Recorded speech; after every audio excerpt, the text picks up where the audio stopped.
Hello, Sir Jerry. Kumusta po? Redman Toys Raymond here. So, ito sir, unboxing and testing tayo sir ng unit na order nyo.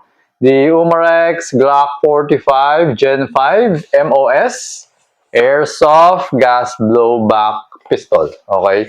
So, ito yung version 2, no? Actually, wala naman version 1 na to eh. Pero, yung system niya, it's the version 2. Okay? So, ayan. Okay, so aluminum ano to eh. Aluminum slide. And kung di rin kakamali, pati outer barrel niya aluminum. Okay, kasi may nakasulat dito alu. Alu. Alright. So ayan sir, GHK. So this is the unit. This is the optic plates, no? Para do sa red dot or the mounts. Okay. So this is the unit. Ayan. So, ang kasama sa box is meron siya mga, ano to? Pang ano to eh, para pangtanggal dito sa screw, okay? Tapos, meron siyang loader. Yan. Okay. So, bibigyan ko rin kayo ng extra loader, isa pang loader. Okay, kasi nga itong loader na to, medyo nahihirapan ako gamitin.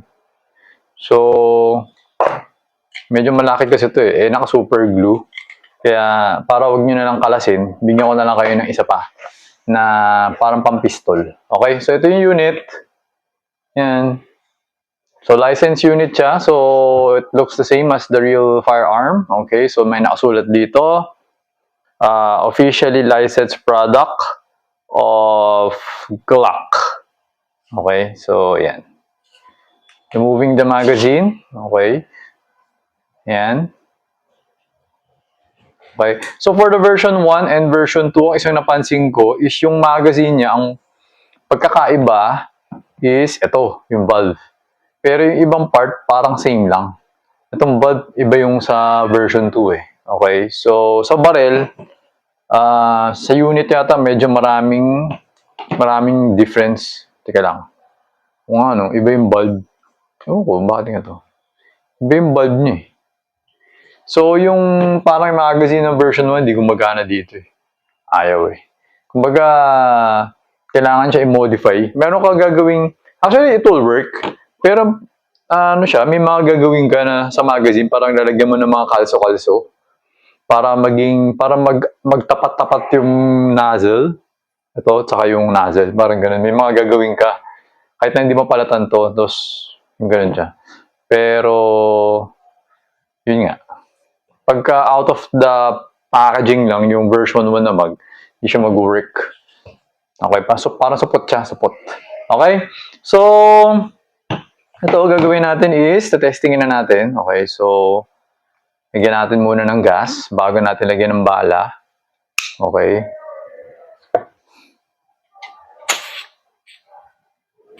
Okay. Tapos, yung adapter ko. Okay, ito yung adapter. Para mas mabilis maglagay ng bala. Okay. Yun. Okay. So kapag medyo matigas, ibig sabihin, hindi tama yung angle. Pero pag malambot, tama yung angle. Parang ganun siya. Yan, pwede mo rin yung manual kung nagkataon. Okay? So, ito, FPS test natin. Teka lang, wait lang. Teka lang, alisin ko lang yung sticker. Okay. Okay. So ito, always remember to keep your trigger finger out until the time you're going to pull the trigger. Make sure that the muzzle is always pointed at the safe direction. Okay? So, inserting the magazine.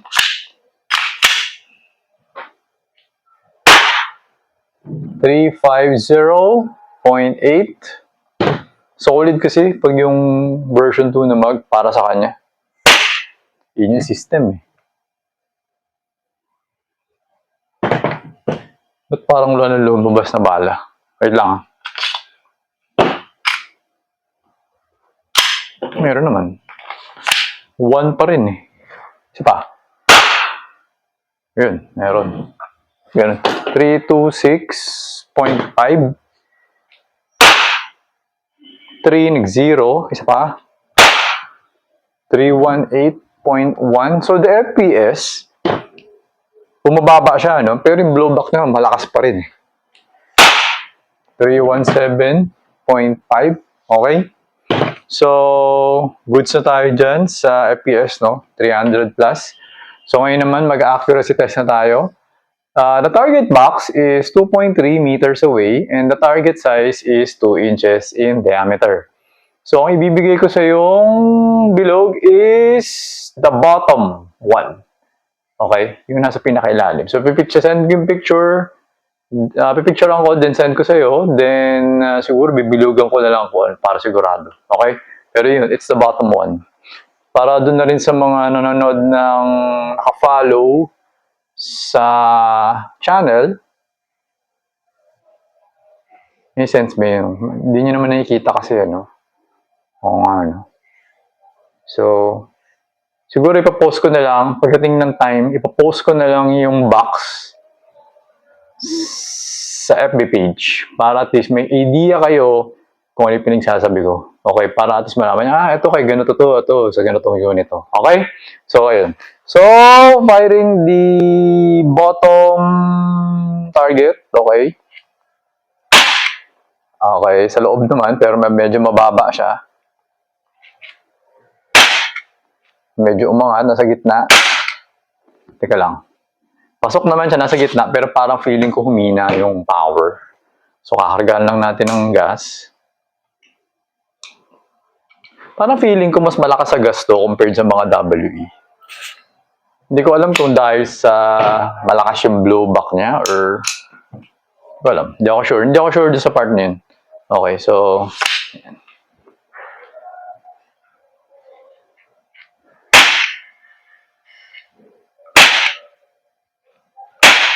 Tsaka pagka kinakalabit mo siya, di ba matigas yung trigger? May napapansin ako eh. Dahil sa matigas yung trigger niya, ang nangyayari, kapag kaalanganin, may lumalabas na konting gas. Tapos, kasi yung ano niya, explain ko, okay? Kasi yung valve knocker niya, hindi siya same sa mga WE or sa VFC or sa ibang pistol. Yung system kasi na to medyo ibang klase. So, one of the reason kung bakit nagiging matigas yung trigger is because nakadikit siya dito, di ba? So, by default, ayan, wala nang bala, no? So, by default, matigas na tong trigger na to. Ayan, no? Matigas na siya, di ba? Pero, mas tumitigas siya kapag may magazine. Kasi, ito, parang pinatigas yata nila. Kaya, itong sa version 2, parang iba. Okay, so what happens is meron siyang parang valve knocker, nakadikit dito. So, pag hinihila mo to, ito, parang pinupush mo, parang dinidiinan mo rin at the same time. Kaya matigas siya. So, pag mataas na mataas yung pressure na to, mas matigas.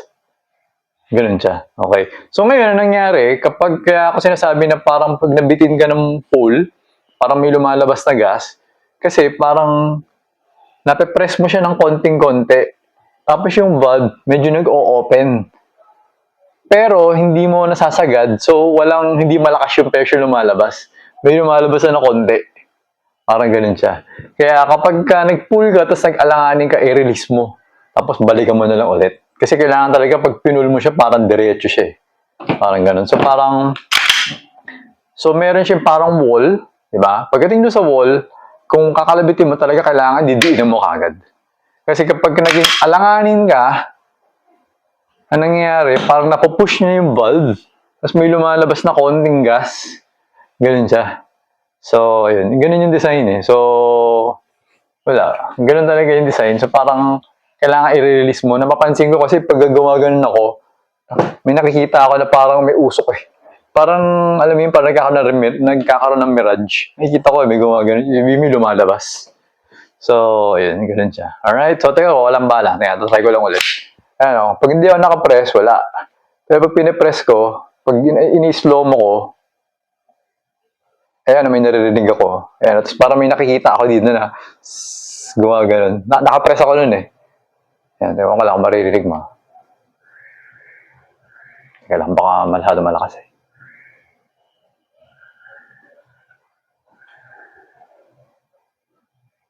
Wala, ano? Wala. Hindi narinig ngayon. Pero yun nga, meron. Parang gano'n. Kung pinupull mo siya, parang, pag yung talagang malapit na malapit, parang ganun siya. Parang may gano'n.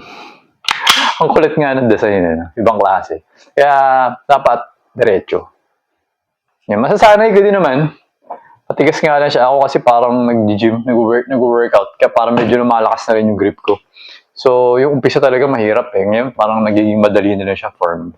Okay? So, ayun, Sir Jericho, okay na tong unit. So, I'm going to pack it na. Dadali ko na siya sa courier bukas para ma-deliver na siya sa inyo. Okay? So, ayun, sir. Thank you for your order. Till next transaction po, always remember to stay safe, stay great, be good, and be thankful always. God bless po, sir. Bye-bye.